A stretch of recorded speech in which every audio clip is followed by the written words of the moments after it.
Thank you for having us back here tonight with you. I really appreciate the opportunity. The members of our team here tonight are me. I'm Cole Medina. I'm the CEO of the Kitsap Community Foundation, which is the home of the Kitsap Parks Foundation. Jim Dunwoody, the director of the Kitsap County Parks Department. Mark Shorn, who is the chair, is that the right term, of the Park Stewards Group. And this guy, who I think you guys know, but it's Eric Baker, policy manager for the county. And I drew the short straw, so I'm going to take the lead in walking you through this. But we hope you'll have lots of questions, and feel free to ask them as we go. I don't want to just be standing here talking at you for a long time. It's really what you want to know that we want to tell you. And hopefully these guys will have all the answers to your questions, but I'll start us off. You have your binders. At some points I'll refer to our application, and when I say that I mean the actual body of the application, which is behind tab 1 in your binder. All the rest of those tabs are exhibits, and there's some references within this slideshow to some of those exhibits. Any questions before I get started? The first few slides here will be familiar because you saw them last time we were here, so I just want to share with you again the vision for the park. I won't read it all to you, but we just want this to be a treasured park and a park that brings a lot of economic development to the county. That is a picture of the park. The red line is the actual boundary of the park. As you know from the materials in our presentation last time, it's about 3,500 acres in size. It has 1.4 miles of shoreline. It is actually 4 miles long from north to south. And it is larger than all but 10 of the Washington state parks. It is really an extremely valuable asset for our community. Current attractions and amenities, 65 miles of trails are already out there and being actively used by runners and hikers and bikers and equestrian horseback riders. Mushroom gatherers. I'm shocked how often I'm out there with people gathering mushrooms. It's already part of the Kitsap Peninsula Water Trail, and it's an important part of that water trail. It has a very diverse ecology because it's such a large area, and it goes from the shoreline all the way up to uplands. And it abuts Port Gamble, the town site there, which is already a National Historic Landmark. So it already has some pretty good stuff going for it. Park use currently, the estimate is roughly at least 30,000 users a year. It already annually hosts a number of different competitions out there and all that other activity. So to dive into our application, we decided to set up the slides for you in a way that mirrors your evaluation sheet. So we're gonna walk through the slides and try to hit all the points on your evaluation sheet in order. So start with project phasing. Phase 1 was the purchase of the park and some minor improvements that have been installed. That is done. Phase 1 is complete. Phase 2 is building a ride park, building the Santa Olympics Trail, building some other amenities out there, parking, bathrooms, to make the park more accessible to people, and getting a master plan and feasibility study done for the park and Phase 3. So we can see if the community likes some of those ideas in Phase 3, and if those ideas in Phase 3 actually provide the type of economic benefit to the community that the PFD is looking for. So Phase 2 is really what we're talking about now. Building the ride park, Sound Olympics Trail, some other amenities, and the master plan and feasibility study. Phase 3 would only come later if the master plan and feasibility study shows that that's something the community and the PFD might want to do. So Phase 1, as I said, is completed. We thought we'd throw in some pictures because it's a pretty place, so why not? Phase 2, to put this in context for you, as you know from the materials, the Sound Olympics Trail is one piece of a statewide trail. It goes all the way from La Push out to Idaho. This is our little piece here in Kitsap County, and it runs right through the park. This is the plan for that Sound Olympics Trail within the county. Part of it starts at the Bainbridge Ferry Terminal and runs up here and then through the park, and part starts at the Kingston Ferry Terminal and runs up through the park and then off across the peninsula. So that's how this fits into this regional plan. The next piece of it is the ride park. So you'll see in your materials an agreement with the Evergreen Mountain Bike Alliance that's already been signed that will have them building the ride park once there's funding and then maintaining the ride park once it's been built. They've already signed on to do the maintenance. You'll also find in there a pretty nice document talking about how mountain bike ride parks are built It's really much more of a science than you might guess. So I hope you get a chance to look at that document. I found it pretty interesting myself, but I am a mountain biker, so it might be more interesting to me. But we wanted to pull out, this is the ride park area. It's up in the north. Yeah. Do you mind if I'm going to interrupt you? Yeah, please do. Can you just say what document you're referring to? Do you know what exhibit number? We were asking that question. This, the ride park exhibits? For both there's more science to it than you might think, and for the agreement that Evergreen has already signed on to do. Yes, I don't remember offhand, but it'll be under tab 4. So exhibit 5 is the agreement with EMBA, if I'm reading this upside down correctly. And 6 is the ride park design and trail standards. Okay. So exhibits 5 and 6. Thank you. Yep. Yeah, a lot of the text that he's talking about is on page 10 and 11, where he's talking about the components of phase 2. Please do interrupt me. I appreciate it. Thank you. So ride park is part of phase 2 as well. Some more photos of the ride park. Other amenities. We just need more parking areas out there and some bathrooms out there. There aren't actually any bathrooms out there. I think there's now one porta potty. There's one porta potty out there for the 3,500 acre park. So we need a little more. There's trees. Yeah, but it's okay. There's trees. That's true. The bears don't use it. Yeah, that's true. I don't know. You guys want to comment on that? No comment. No comment. Also, we need some more trail connectors in there to connect all these different pieces we're talking about together. It wasn't designed this way, so we need more trails. That's part of amenities. And then we want to get a master plan done. So because of the way the park was purchased and where the funding come from, there are restrictions on most of this land. It can't be developed. It can't be turned into ball fields. It can't be turned into parking lots. But there are pieces of it where some development can happen, such as a campground or some cabins or a ride park or the STO. And everyone expects those will be on the edges. So we want to get a master plan done that puts in concrete that most of this park is going to remain how it is and be used as a kind of wild recreation park. But what areas will be developed and in what ways? We need to get a master plan done to define that, to find out what the community really wants to do with all that property. Part of that master plan will be a stewardship plan. Stewardship plan, there's an example of one in your packet. I don't remember what number it is, but the north end of the park already has tab 8. Already has a bit of a stewardship plan done for it. So behind tab 8, you'll see the stewardship plan. It's not a full stewardship plan, but a partial stewardship plan for the north end of the park. The rest of the park has no stewardship plan. And then a feasibility study. So this goes to the question of, will it actually work to build a campground or yurts or cabins or a lodge or an environmental education center or whatever out there? Will it work in the sense of being able to sustain itself with the fees that are charged for whatever it is that gets built? So that will be part of the master plan and stewardship plan as well. And again, all of these things are the things we're asking the PFD to fund in phase 2. And I just want to give kind of a regional shot of where we are. Obviously, this is Kitsap. This is the park up here. We're right next to this huge metropolitan area. We're right next to the Olympic National Park, which draws 3.4 million visitors a year. A lot of those people come right through Kitsap to go over to Olympic National Park. We could capture more of their dollars here if we have something to capture it with. So estimated cost. Obviously, there's much more detail in the application, but the summary is phase 1 costs about $11 million. That's done.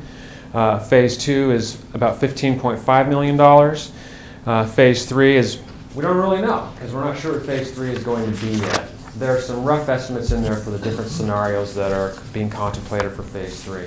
But again, we're not asking for the PFD to fund this now. This is what we're looking at as phase 2. So here's phase 2 broken out. You can see the different pieces. The STO itself, cost estimate in there is about $5 million. There's been a very thorough analysis done on that. That's the piece that's been had the most thorough analysis done on it. And since your Mark have those, you have the tab handy for that. It's going to be tab 6, right? Yeah. Cost estimate.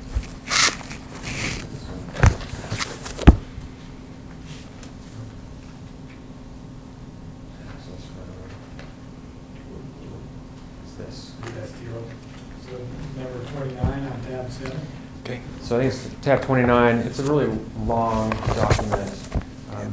You guys paid a consultant to do this. The Parks Department paid a consultant to do this. So that estimate is very thorough. The ride park estimate, we don't have a formal estimate done on that the same way we do for the STO, but we feel pretty good about the numbers we put in there for that, as well as the rest of this. There's one asterisk. We were speaking earlier today and realized some of these soft costs we might have underestimated, so if the PFD is interested in helping to fund this project, we might need to revise this number a little bit. Up or down? So again, the funding requested, I'm just kind of going through the flow on your evaluation sheet, is this. The $15.5 million, that's what we're requesting from the PFD, minus grant funding that we can obtain. So a lot of these pieces are very amenable to grant funding from state and federal sources. We can't tell you how much that would be, obviously, because we have to go apply for those dollars. But if the PFD becomes a partner in this, it will be a lot easier to go and get those other grant dollars. Because they're looking for a match. Right. Yeah. So Cole has, it's noted on your Sound to Olympics that it's possible for state or federal. Has any state or federal money gone into any portion of that? Not necessarily this portion, I mean anywhere else? Yes. Great question. Oh, That sorry. might be the next slide. Let's me- set that up for you, even with the microphone. Okay. Before you state that. I'm just wondering if federal and state grants have previously been used for any of the Sound to Olympic trails. Yeah, and I have that in here. Maybe it's next. Yes. Good job, Aaron. So this is the source of funding for phase one, the 11 or so million. So you can see $4.5 million from various sources, federal, state sources, Department of Ecology, Kitsap County, direct appropriation through the legislature. This was for the ride park itself, $500,000 for the legislature for the ride park. And then the campaign that finished it off was kind of your standard public nonprofit fundraising capital campaign. And so there were over 1,200 individuals who took part in that. And Aaron, if I could add something to that. So the first segment of the Sound Olympics Trail, which is built on Bainbridge from Winslow Way to High School Road, was also funded by federal, I think it was primarily federal grants. So there is more grant money there. Great, thank you. Yeah, there are a number of federal grant programs that are very interested in these kinds of separated path, multi-use trails, like the Sound Olympic Trail. Now, a lot of that was involved in the purchase of the property. What kind of funding may be available for the building or of a ride park or other things in the park that you're asking the PFD to pay for? Yeah. So are there other pots of money that can be applied to that, and do you have any idea how much that is? Those are the other pots. Okay. I can't tell you exactly how much is available through all those pots. Does anyone up here have a good answer to this? A lot of these are all coming from the same WWRP funding source. That is, most of those are state grants. Okay. But you are looking at WWRP, which is the Washington Wildlife and Recreation Program, is currently asking for $130 million across a number of those sources, but also some other sources that fuel farm acquisitions, et cetera. There's also capital budget requests, which have also been quite successful in places like Illahee, et cetera. And then we also have a series of other federal programs that are able to produce. The Sound Olympics Trail is also a transportation node. It isn't just a recreational trail, it's Right. also a commuter trail. So that opens up an entire breadth of the federal transportation dollars through the Puget Sound Regional Coordinating Council. This is a long planning speech to basically say there's a number of pots of funds out there with, as long as you bring one thing to the table, and that is match, two things, and a vision. Mm-hmm. What was the second? Match and a vision. That's it. Okay. Sorry about this. Not very good at the lapel pin yet. Take your time. Okay, so I think I was here. Phase 2, the county has $300,000, or the Parks Department has $300,000 in its budget for this year, I believe, to put towards the project. Evergreen Mountain Bike Alliance believes they have about $40,000 set aside that they can put towards this project. And the rest, as I say, there is to be decided. We don't know how much could come from grant funding. So that's other funding sources for Phase 2. And then the list of potential funding sources. Phase 3, we really don't know yet. But if we end up, the community ends up wanting to do a lodge or environmental education center or campground or yurts, kind of a money-making fee-based enterprise like that, we think it'd have to have some private investment in it. I think there'd have to be a third-party, for-profit company that was running that facility. But we don't know yet. So that's off in the distance. So our goals. They're pretty straightforward. I won't read them all to you. I think you understand them from the application, but your sheet there asks for goals. So that's what we see as the major goals. A regional attraction that provides the outdoor recreation, preserves the environment, brings economic development to the county, and provides that missing link, the Sound to Olympics Trail. Needs to be addressed. Again, I won't read through it all. A lot of that just boils down to, hey, Phase 1 is complete. There are a lot of really great things involved in Phase 2 that we just don't have funding for. That's a major need for this project. The project will bring a lot of great benefits to our community, as you'll see as we go through the rest of this, but we don't have the funding for it. And another point is, right now the park itself lacks a sustainable funding source. So we're very interested in getting to the point of building something out there like a campground that augments the park, but also brings in revenue to sustain the whole park in the future.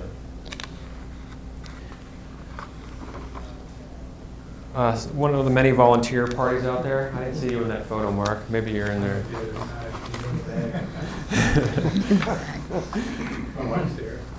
Is Lynn there?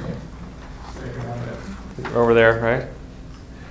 Oh, no, over there. There she is. Yeah. So, timeline. Phase 1 is complete. Phase 2, factoring in planning, permitting, construction, Ride Park would be 1 to 2 years. Those other amenities, the parking, restrooms, et cetera, 1 to 2 years. The master plan and the studies contained within that, the stewardship plan, feasibility studies, should be able to get that done in about 16 months. The STO is much more complicated. It's basically like building a road. That path is a 12-foot wide asphalt path. There won't be any cars on it, but it has to be built that wide to meet federal standards for a multi-use path like that. So that's pretty complicated. The estimate is that'll take 3 to 4 years. Cole, on the STO, how does that relate to the non-motorized, what's it called? Non-motorized path that we've been talking about, up and down? That is it. Oh, So it the ties STO right in, it's the same thing? The STO Okay. is the non-motorized path. Okay. Yeah. Although it's 12 feet wide like a road, it's not for motorized vehicles. It needs to be that wide to accommodate bicycles passing, walkers and hikers going both directions. And so the federal standard is 12 feet wide. So that's the timeline.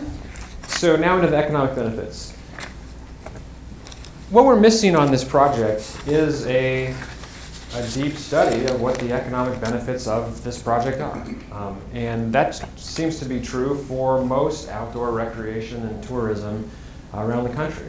So since a study just on this project has not been done in relation to job creation and economic benefits, we searched around and found all the relevant information and studies we could find about other parks and similar types of projects, and that's what you find in your binder behind, I don't remember which tab it is, but there are a whole bunch of them in there.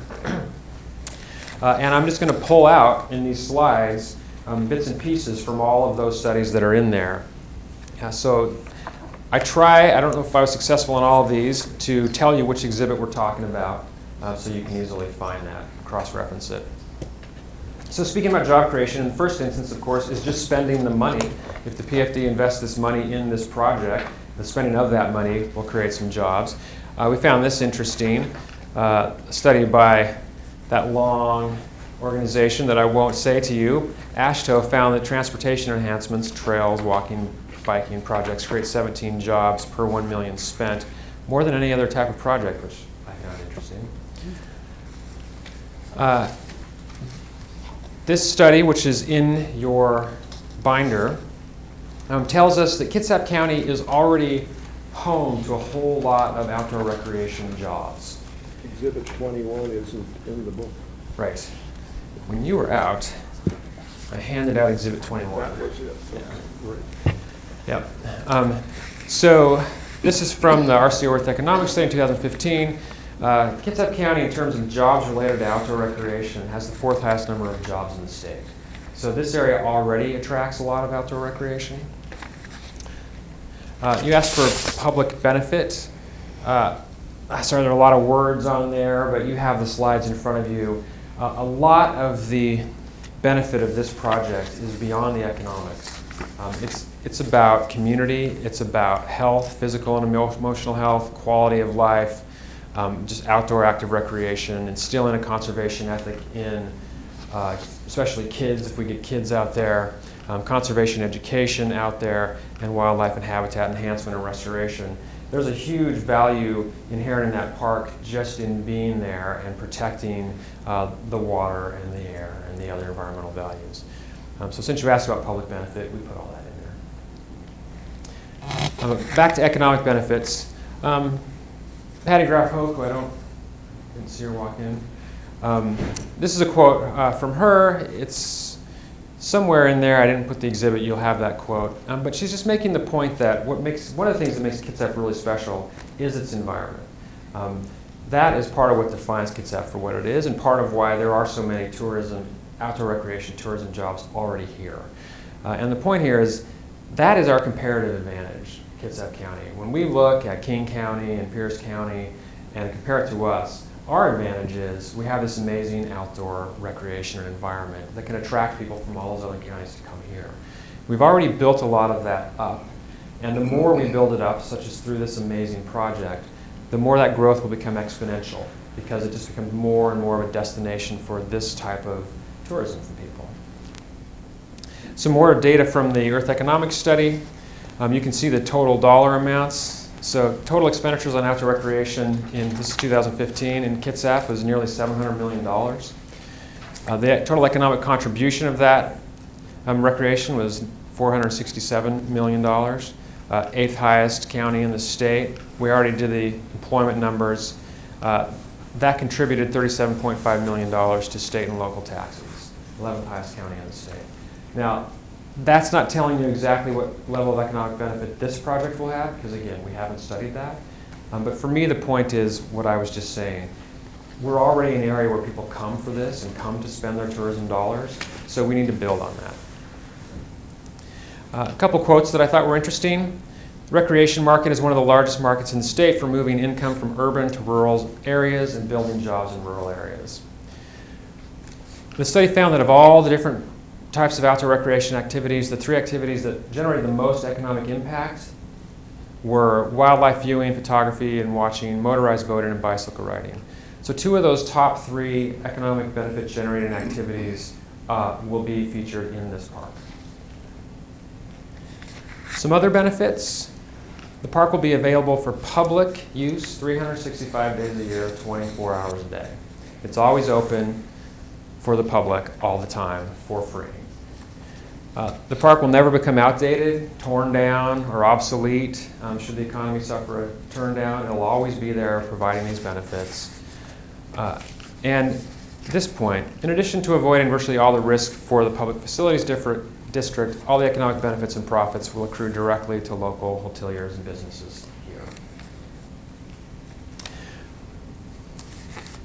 So just some more data. I'm sorry, I didn't put the exhibits on all these, but this is Exhibit 15. Exhibit 15 I find is maybe the most interesting exhibit in there, if I remember correctly. Yeah, economic impacts of the Olympic Peninsula Regional Trails. So this is a study that was just completed last December for the STO up in Jefferson and Clallam County. So this study directly relates to the type of trail we're talking about building here. And If you don't read all those studies, I suggest you read that one. It's the one that relates most directly. Some other benefits, just putting this stuff in here because it asks on your sheet, an increase in property values. Lots of studies find that property values increase around public amenities such as this. And I thought this was interesting. A study in Lincoln, Nebraska found that every dollar spent on trails returned nearly $3 in direct medical benefits. Because people are outside being healthier. Oh, I thought you meant they were getting injured. Yeah, that's another way to create economic impacts. Yeah. I believe it's because people are outside and being more active, but I don't know, I'm sure.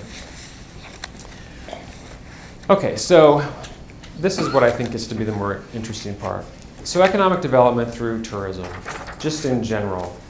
These are comparable state parks. Deception Pass State Park is about the same size, has 2.6 million visitors a year in 2015. Moran State Park, bigger, 8,000 plus visitors in 2015. Fort Flagler State Park, much smaller, 850,000 plus visitors in 2015. And a lot of people that go to Fort Flagler have to go right through Kitsap County because of where it's located. I know what's in Deception Pass and Fort Flagler. What's in Moran State Park? I don't remember where Moran is. That's on San Juan Island. Orcas. Oh, is it? Okay. So it's a hill, basically. Climb up to the top of the hill. Yeah, all right. There's a couple lakes there. A magnificent view from the Yeah, top. I guess then, Yeah. A major difference between these parks and our Port Campbell Park is these have campgrounds. This park does not. So changing to economic development through tourism for the STO itself, so for the Sound to Olympics Trail. A number of studies have been done of other similar trails and the type level of economic benefits they provide to their communities. And so I just give you some of those numbers. I pull them out from the studies you have in your exhibits. So again, back to Exhibit 15, it quotes a different study that found that people using the Great Allegheny Passage Trail spent on average $115 a day. 2017 study of the Ohio and Erie Canal towpath, I just always get stuck on it. Yeah. You know, I guess that's a phrase, but it just makes me envision you being towed along on the path, which I don't think is what it Well, is. that's exactly what it was. Yeah. That time it was horses. That's what it used to be? Yeah. Yeah, okay, Yeah, all right. They'd hook the horses up and they'd pull them through the canal. Well, I'm envisioning like people on, bikes being pulled along. It's just a little different today. The other way around. So this is a well-used multi-use trail, just like the type we're talking about building here. 222,000 annual trail users. Each year, the estimate is those folks spend almost $7 million a year in the local economy around that trail. This is going back to the Great Allegheny Passage. This study found that trail users spent more than, or created economic impact of $40 million annually, and trail-related local businesses pay out $7.5 million in wages every year. So these trails can grow into really large economic generators for their community. So again, we don't have a study on our trail, so I can't tell you what this trail will have for economic benefit, but I can give you a sense of it. Changing to the ride park. So there have been a few studies done on ride parks or areas that have a whole lot of mountain bike trails and cater to that community. So the Evergreen Mountain Bike Alliance has a whole bunch of members, and they surveyed them, and they found that mountain bike riders on average spend $10 to $20 after their ride in whatever community they're riding in. And of course, they spend that at places you'd expect: gas stations, grocery stores, bike shops, etc. Whatcom Mountain Bike Coalition. So up at Galbraith Mountain, and it's a ride park. They have a whole bunch of great trails up there. So Whatcom Mountain Bike Coalition, I think, manages that or is heavily involved in it. They surveyed in 2016, found that 25% of the respondents up there were visitors, not local. And of those 25%, you see these numbers. 97% of them visited a local business while they were there. 55% spent a minimum of $40 per visit, and 15% of them spent a minimum of $100 per visit. Squamish up in Canada is another mountain bike area. They did a study in 2014, they found that their trails are primarily used by non-residents, not by local residents, in part, I think, because there aren't a whole lot of residents who live right there.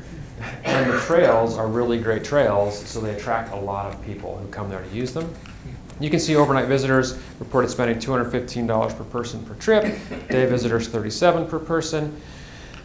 Their estimate, which they think is conservative, is that mountain biking in Squamish generates over $8 million a year in economic benefit for their community.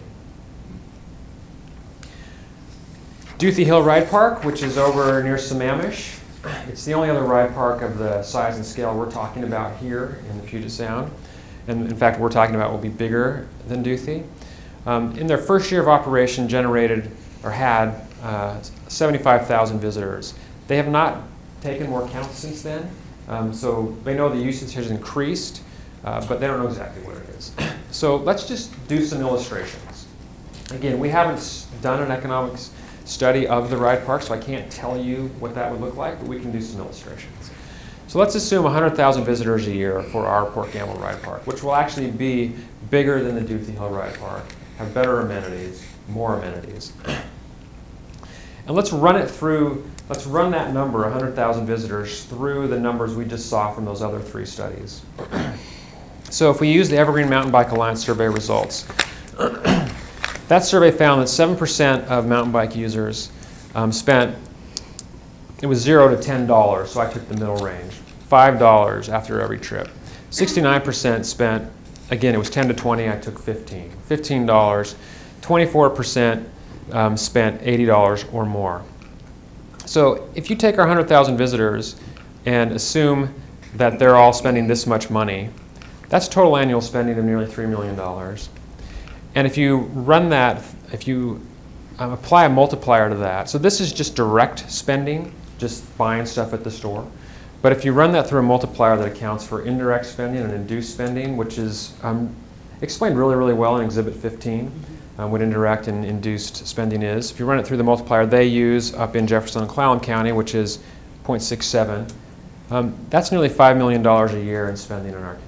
Again, just an illustration. Let's take the Whatcom Mountain Bike Coalition survey results. Again, using all their numbers they have, and you can see all these numbers in your exhibit. Just say we have 100,000 visitors. Let's say only 25,000 of them are non-resident, because they found that 25% of their visitors were non-resident. So I'm just counting the non-resident visitors here. Run it through their numbers for non-resident spending in the community, and you come up with $1.5 million in direct spending and over $2.5 million in total economic benefit for the community. Of the 3 that I'm showing you, I feel like this one might be the closest to what we could expect here, but I obviously don't know. And if you look at the Squamish numbers, again, taking the percent of these that they found were non-resident, which I think was 75% or 90% in their case. So take that percent of 100,000, run it through their numbers on spending, and you get much larger numbers. Total annual spending of over $8 million and total annual economic impact of over $13 million. So again, we haven't done a study on our park. We can't tell you exactly what it might generate, but here's some illustrations. It's the best we can do. And that's just the economic benefit of the ride park itself. The STO has its own economic benefit that it brings to the community. And I guess before I move on, I should say, just the park itself will also drive economic benefit. Installing bathrooms and parking areas to make the park more accessible so more bird watchers can come over and more kayakers can come over, that in itself will also create economic benefit. We just don't have any numbers around that to share with you. So all these different aspects of the park that we're asking for the PFD to fund will create substantial economic development. Community impact, that's one of the lines on your scoring sheet there, so we just thought we'd touch on that. I think much of the community impact we've already talked about, but just to summarize some pieces of it here. That's a really pretty picture of it. I like it. This is the Port Gamble town site. The park is all of this. It's pretty much all this that you can see here. Some more community impact. It will have an impact in a relationship with the Port Gamble Historic Town Site. That place already is a tourist draw, 60,000 visitors annually. already home to a bunch of private businesses that would benefit directly from increased traffic through the Port Gamble Park. And this is a regional priority already. I showed you the maps, so you can see how the STO fits into that cross-state trail and fits into the trails here within Kitsap County. It is already next to a historic community. It is of a size that just makes it a regional destination and regional priority. It's within an hour of the 13th largest metro area in the United States. As I've mentioned, it's right next to this place that we all know and love that draws a lot of visitors, and it provides that missing link. So, maintenance. The park is currently maintained by the Parks Department budget and a whole lot of amazing stewards. A couple others of who walked in tonight. Phase 2, the ride park, will be maintained by Evergreen Mountain Bike Alliance. So again, you'll see the agreement in there with them where they'll take responsibility for maintaining the ride park once it's built. The STO will be maintained by County Parks and the Public Works Department. And then the other amenities will be maintained by a mix. County, these stewards, and there's an ongoing discussion about potentially creating a new nonprofit organization that will take over responsibility for maintaining that park, the whole park. We don't know what that would look like yet.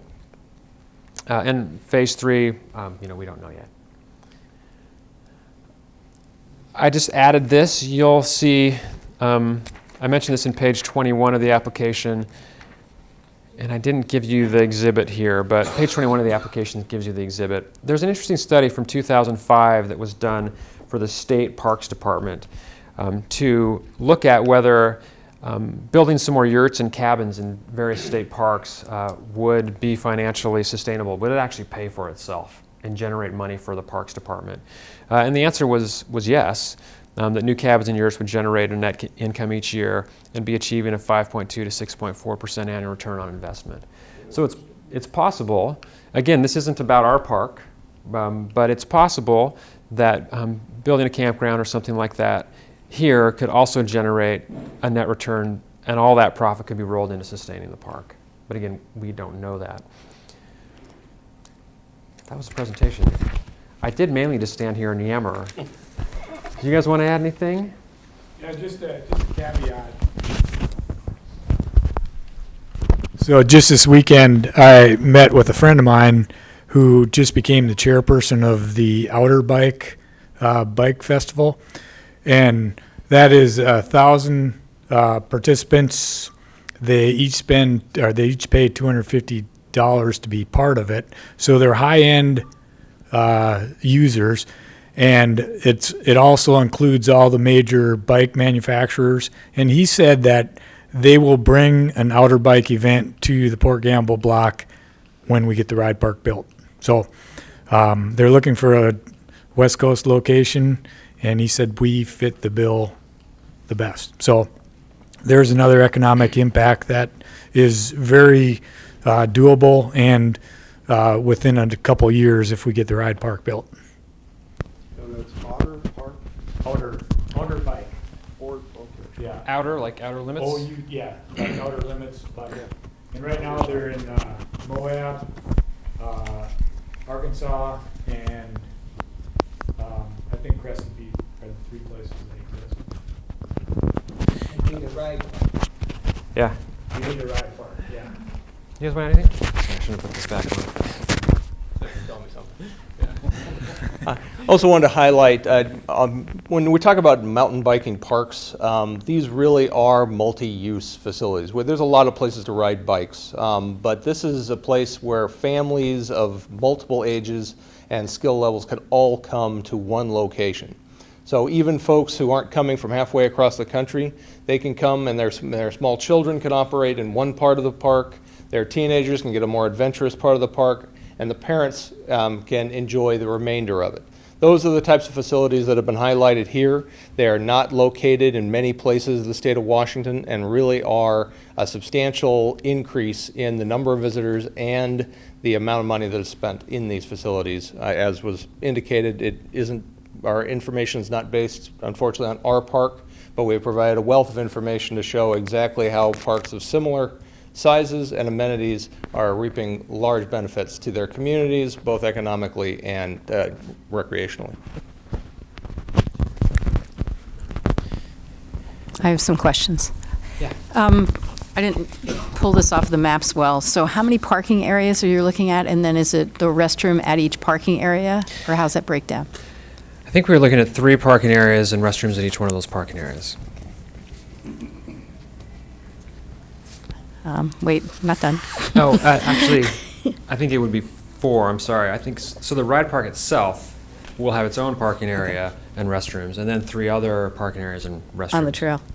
Yeah. EMBA. So I was trying to figure out how the management agreement would work for that.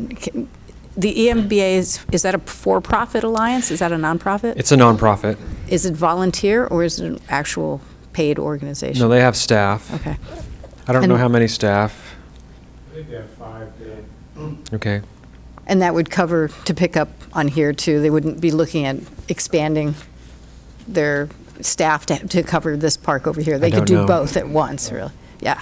And then, so And what? I'll just add that they manage Duthie Hill as well. Right, oh, okay. So this is something they do.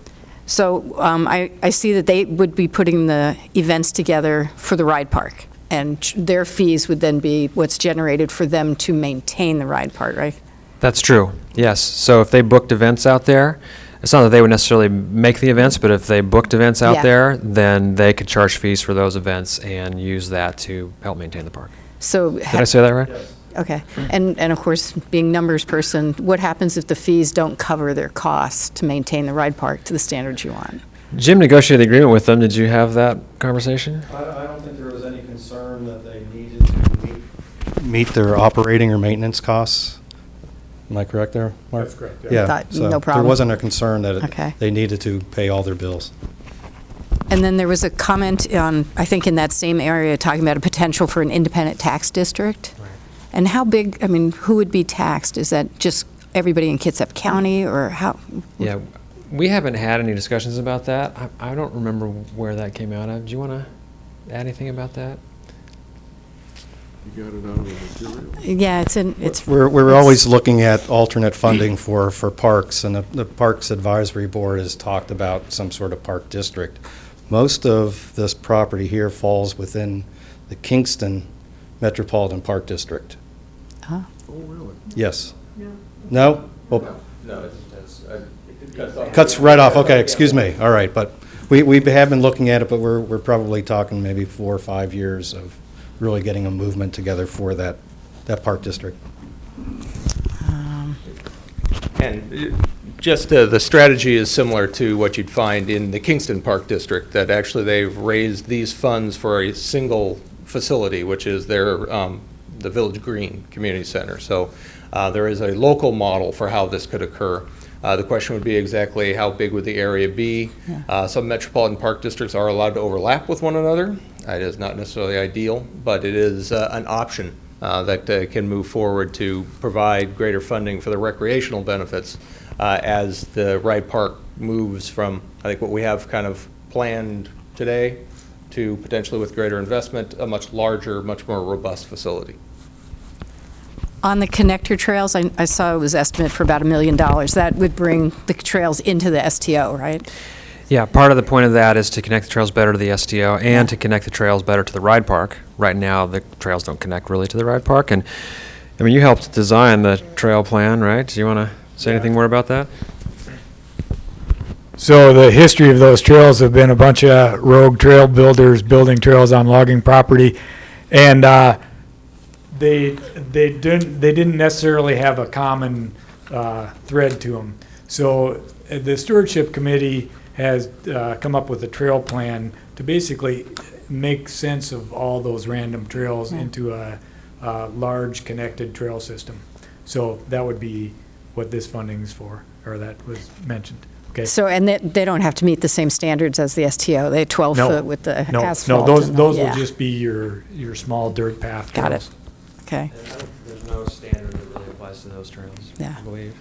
And then the only other thing, there was a mention in something I read about Tree Adventure Park.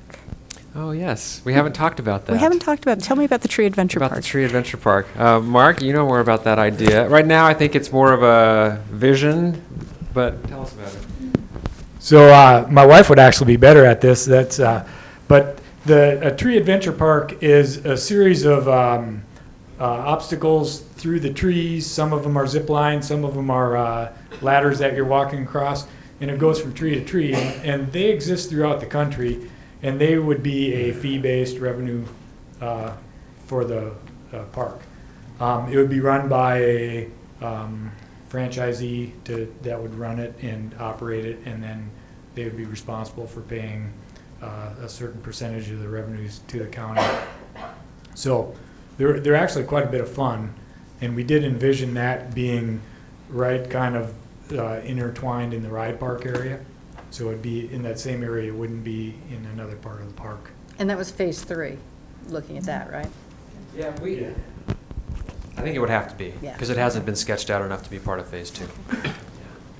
That's my list. That's it? Well, you pretty much asked most of mine except for one. So on the Phase 2 funding, if there is a deficit between what the private alliance does for the maintenance, who would make that up? Would that be the county? I believe that agreement makes them liable for the maintenance. So Evergreen has agreed to be responsible for the maintenance and operation. Right, and that's a private entity? No, that Evergreen Mountain Biking Alliance is a nonprofit. Right. But it But isn't if they private. if they did not maintain it for whatever reason, would it fall back on the county to maintain the facilities? Yes. Okay. So we have 3 years, or the Evergreen has 3 years. Yeah. Management, and that would get reviewed within 3 years. And I think there might be a distinction to be made there, since you're digging into this a little bit. Correct me if I'm wrong, but what Evergreen is taking responsibility for is maintaining the trails. But the parking lot and the restroom, Yes. the county would be maintaining that. Right, so that's all maintained by the county? Yeah, the county would be maintaining that. Evergreen's just maintaining the trails. Okay. That's all I got, thanks. Yeah, with the amount of, quote, public support and the possible private investment in the tree park, how much private investment of any kind do you think could be marshaled or from all the wide community support that could turn out to be private support in terms of funding, like you did for the first phase? You mean donated money? Yeah. Yeah. We haven't talked about that. It's certainly a possibility that part of this could be launching a capital campaign, another campaign to raise money for the park, for these other amenities. I've never been involved in a campaign like that. I don't know if those campaigns to raise nonprofit donated dollars for park amenities are ever successful. Have you guys ever seen that? Generally, they're associated with the expansion of existing park facilities. Once you get one actually in place, you then complete phases 2, 3 with those types of things, not R2, 3, but again, expansion of the amenity as the folks can then see a little better what they're getting. When you start from scratch, you're pretty much just showing them trees could be something else, but when you build off of it, you can be successful with a capital campaign. So I think there's some potential for that. I wanted to talk about the STO trail. On the map that is shown on page 5 that we have with the slides, so I think it's about your 10th slide or somewhere in there. You show a map of the entire state, and then you show a map. Yep, perfect. So my question is, if the PFD were not to fund this trail, how would it get funded?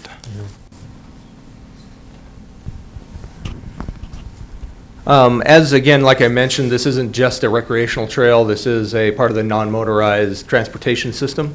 Even as I think we had talked about other funds that could be coming to this, we will be looking largely at federal dollars. Again, STP funds are often utilized to pay for this. Additionally, WWRP, Washington Wildlife and Recreation Program, Has trail grants as well that can go into the construction of this. Obviously, at its current design, 12 feet, and also with an equestrian amenity, we are talking about a relatively expensive endeavor. It's likely going to take multiple different funding sources, but beyond the Public Facilities District, there are other funding sources, but again, those are oftentimes leveraged against things such as Public Facilities District funding, which is that key element of match in most projects such as this. So for this whole trail system, the purple designates simply that it is the Bainbridge Trail, is that correct? That comes from the Bainbridge Ferry? That's correct. And then the blue is just simply designating that that's the trail that'll come from the Kingston Ferry. Correct. And so what is not pictured within the scope of the project that we're looking at, all those other trails, are those already funded? And if not, what is the plan for the funding source for that? So just wondering how our piece is going to fit into what's already been funded by the county or other entities. So I'm going to start, and then I'm going to hand it to Eric. So if you look at the Kingston branch, the blue branch, most of those right-of-ways are secured now. So all the way to the bridge, most of that right-of-way is secured, and that's probably the most crucial part of, trying to secure a trail. So that's a big first step. The next step is to get it built. And that's your job. Excellent. One moment, let me get my wallet. So going back to your question, we were talking about the other trails in the Port Gamble block specifically, or the other trails that are located on? Outside of the Port Campbell trails, like what connects it to the Kingston Ferry, what connects it to Bainbridge, and the 13th largest metropolitan area. In which case, as part of the Port Gamble Forest and Bay Initiative, which was more than just Port Gamble, we also acquired land through the Divide, which is that area in between the North Kitsap Heritage Park and the Port Gamble Forest Park. As was mentioned, that land is all secured at this point. There's a feasibility study that has been completed similar to the one that's in your binder for the Port Gamble block for that Divide connection. We also own the North Kitsap Heritage Park, and there was intentions to have some kind of a regional trail amenity. We're working through that as well. So largely all of the easements are created. The layout is either designed or trail layout is either designed or in the process of being designed. So again, the blue line in particular is something that the county and members of multiple citizens groups are working very, very hard on at this moment using sweat equity and county dollars. How about the purple line? You want to start with the purple line? So the purple line is definitely a longer view of when that's going to happen. So that one there's going to be a lot of multiple different jurisdictions that it goes through. You've got the tribe, you've got the city of Paulsbo, and also the city of Bainbridge Island. So there's a lot more complexity to that one. And largely what you're talking about there, unlike a lot of the trails that you see between Kingston and Port Gamble, which are off-road, they're actually through the hillsides, et cetera, a much different ride than you're going to get. The purple line is largely along state or county right-of-ways or local city right-of-ways. So there you're looking at more shared use paths, more akin to what you see in Bainbridge Island down by the ferry.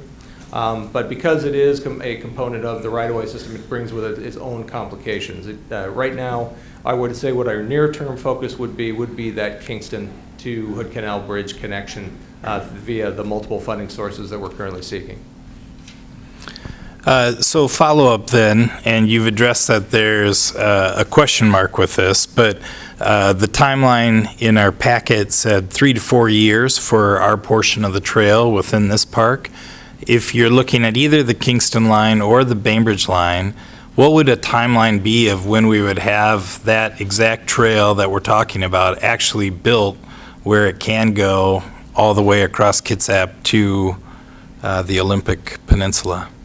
So I would like to bring us down a level and we could make a gravel trail or a trail that could be ridden by mountain bikes fairly easily. The only section would be, there's the Grover's Creek section just on the other side of Miller Bay Road from the existing Heritage Park.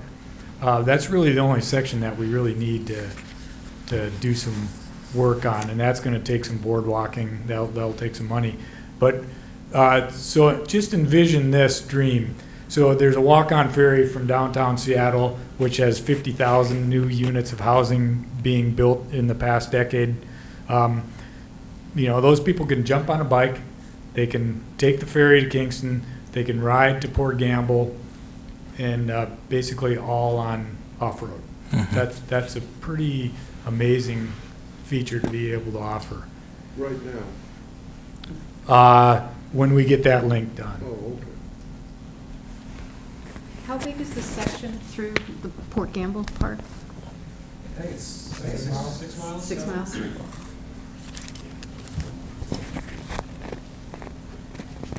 Yeah. A lot of the projects that we've been involved in have involved user fees. And I don't hear, is any of this in phase 2 going to involve user fees?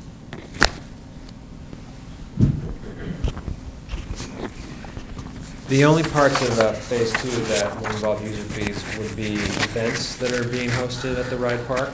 So if a race wants to come out there and put on a race, then they would pay a user fee to use that park. And if the Tree Adventure Park were to happen, which doesn't look like a phase 2 amenity at this time, there would be user fees for that. But all the rest of it is free. The public can ride the STO for no fee. The public can use the park for no fee. Mountain bike riders can just go and ride in the park for no fee.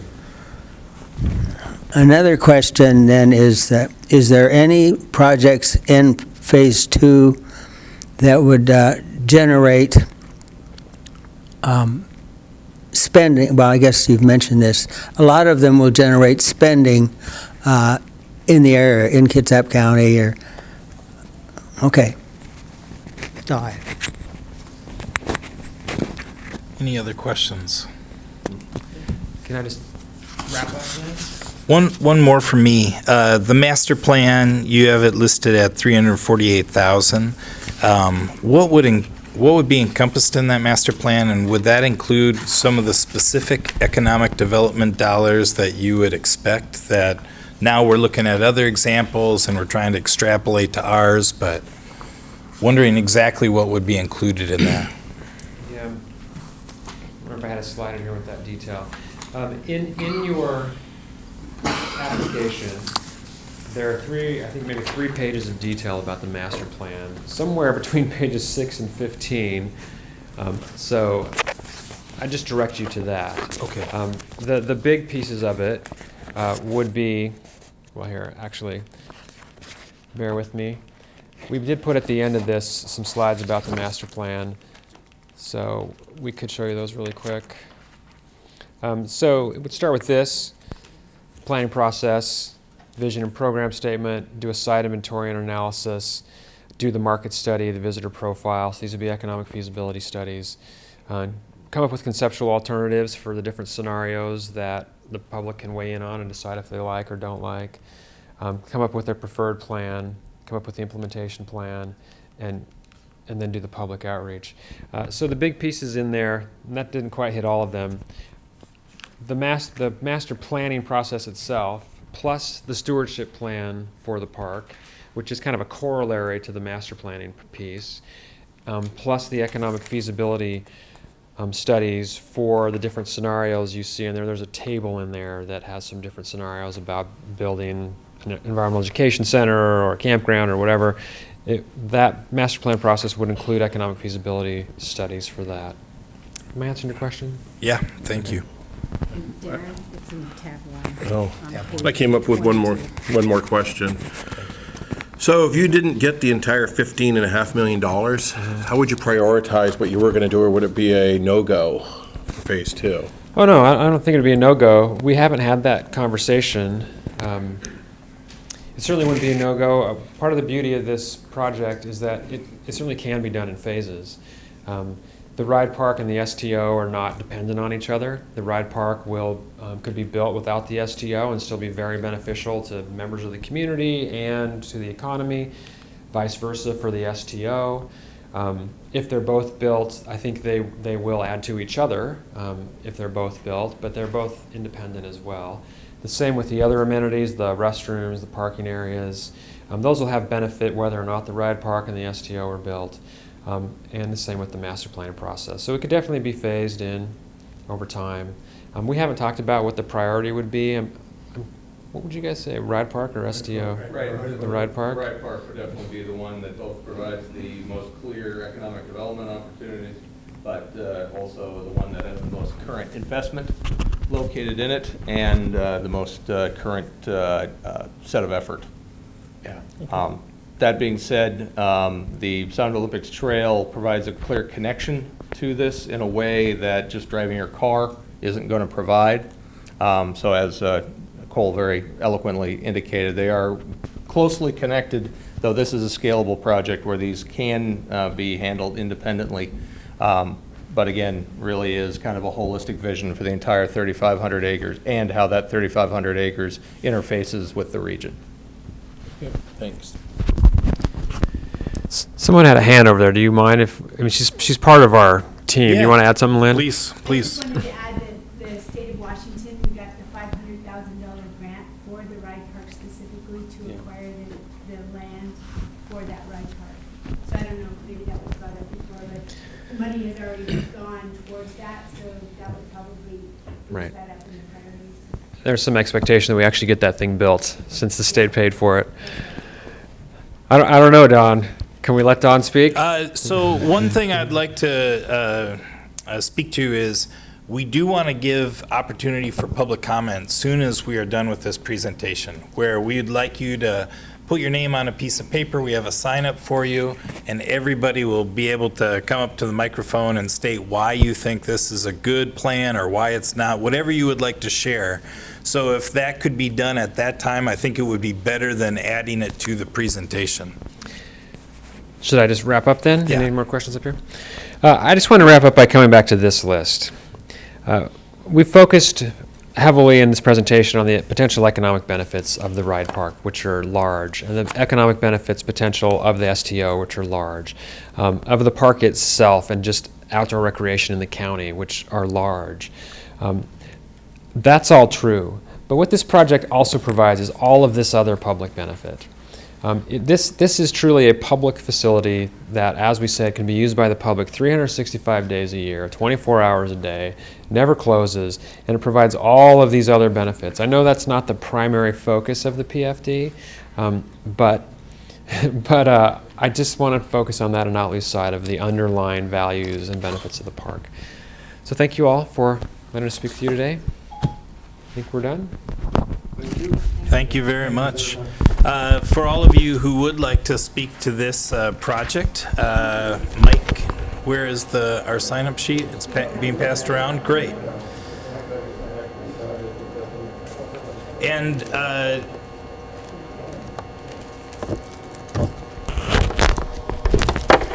Cole, Jim, Mark, Eric, if you would like to, with public comment, if you want to be made available to speak to any question or anything that comes up, Okay. I think that would be a great resource for people too. I will hang out here. Okay, ready? My name is Hank Anderson. I live in Silverdale. And a question, as I recall, a fairly large portion of this property, Pope Resources still has the right and the intention of logging over the next few years.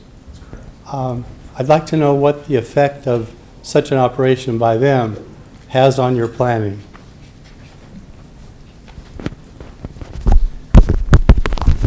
That's a great question to bring up.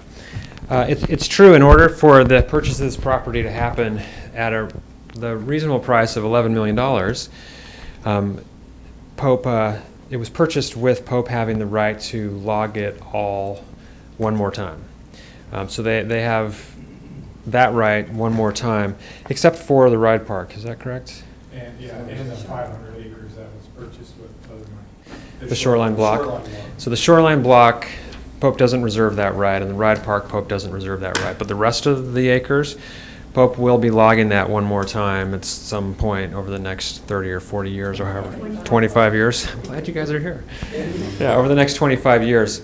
I'm not the expert in what impact that would have, so one of you guys want to talk about that? So as the chair of the stewardship committee, we have to deal with the impact of logging. So between the Olympic resource management group and us, they tell us when they're going to log, what they're going to log, and we may have to divide or divert the trails around their logging. I think the biggest impact is the Sound Olympics Trail, because the Sound Olympics Trail would be a paved bike trail, and then there'd be logging trucks driving over that paved bike trail. So when they did the feasibility study for the Sound Olympics Trail, they did take that into consideration and built that into the cost of building the Sound Olympics Trail.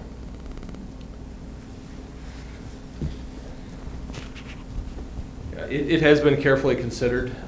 This is not a all-day, all-year-long logging type operations. They come in for very short periods of time at certain parts of the year. They've already done so on a couple occasions already. It has moved very smoothly. The Parks Department is working very closely with the stewardship group and with Pope to ensure that these are little to no invasion. But it does require a certain amount of coordination to ensure that the public knows when certain trails are open and certain trails are closed. But we have a protocol with Pope for that set in place right now, and would continue over the course of the next 25 years. And you wouldn't build improvements that would be wiped out by logging operations? None that wouldn't be replaced upon the conclusion of the logging operation. That is actually in the timber deed.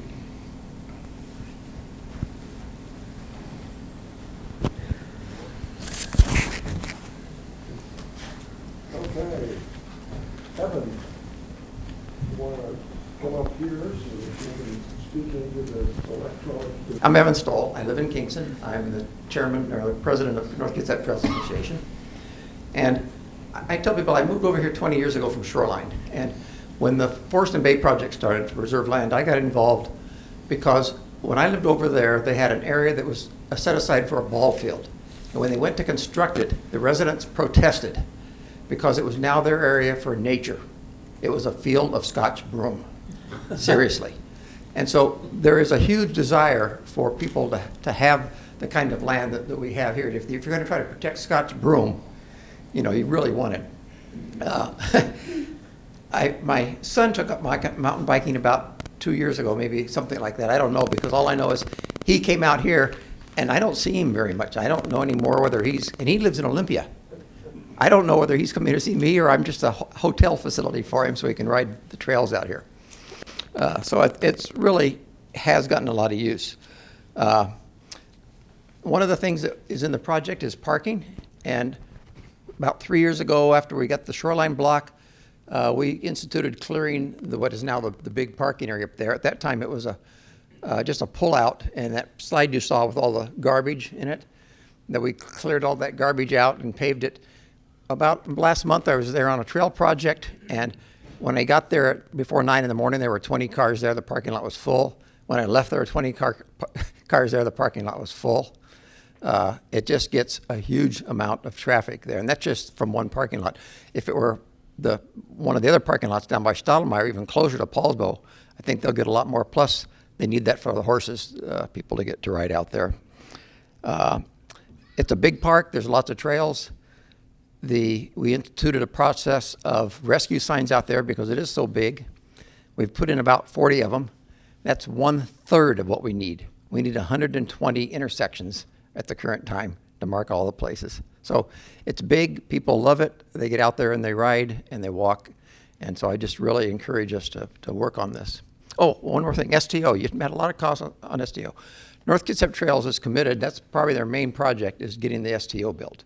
In fact, I have a meeting on Wednesday with county officials looking at one aspect of how we go about that. it's a long-term project. It's not going to happen next year. 4 years, we'll get the first part done. That's a piece. Every time you get a piece done, you've got something to build on for the next pieces. So I think you'll see it, but it's going to take a while. We can just have to figure out what to do and how to get it done. Thank you. Next. Thank you, Evan. And Don, or, okay. Thanks.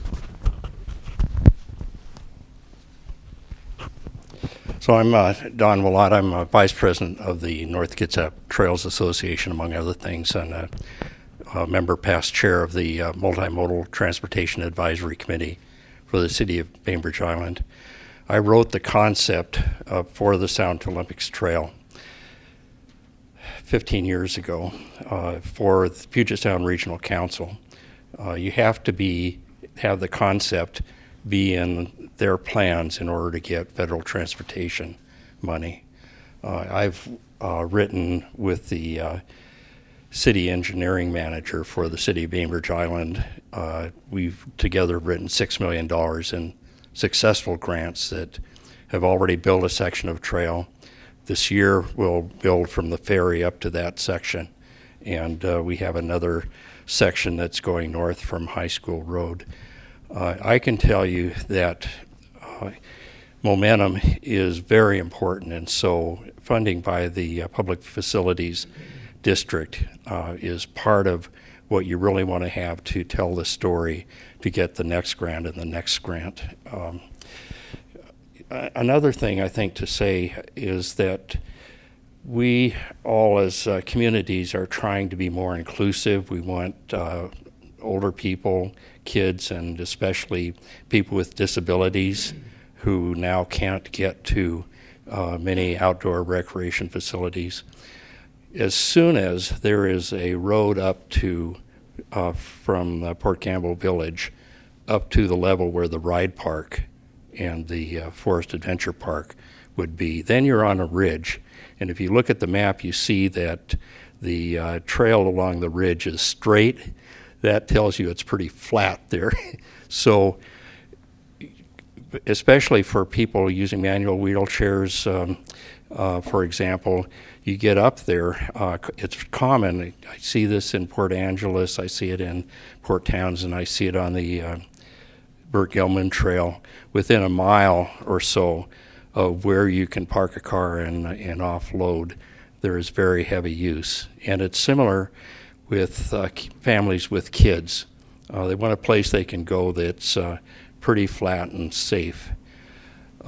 You'd like it to be paved, but there are adventurous folks using motorized wheelchairs which can go with current batteries 20 or 30 miles even. As soon as you get up to where it's level, many of those folks, even without asphalt, can do pretty well. Ian McKay, who's in Squim, just rode across the state east to west, and before that, last year, he went from north to south. So there are folks, if you just have a place where they can go, can change their lives. Anyway, that's... Thank you for your comment. One thing I do want to say is for future comments too, we will stop you at 3 minutes just to share the time with everybody. So thank you for your comments, so we appreciate it. Is that all? Yep. All right. So at this point, I'd like to take a break, say thank you to the Port Gamble Forest Heritage Park Group. Thank you for your participation. We appreciate it, and allow our next presenters to come forward, and also invite everybody to go get some food.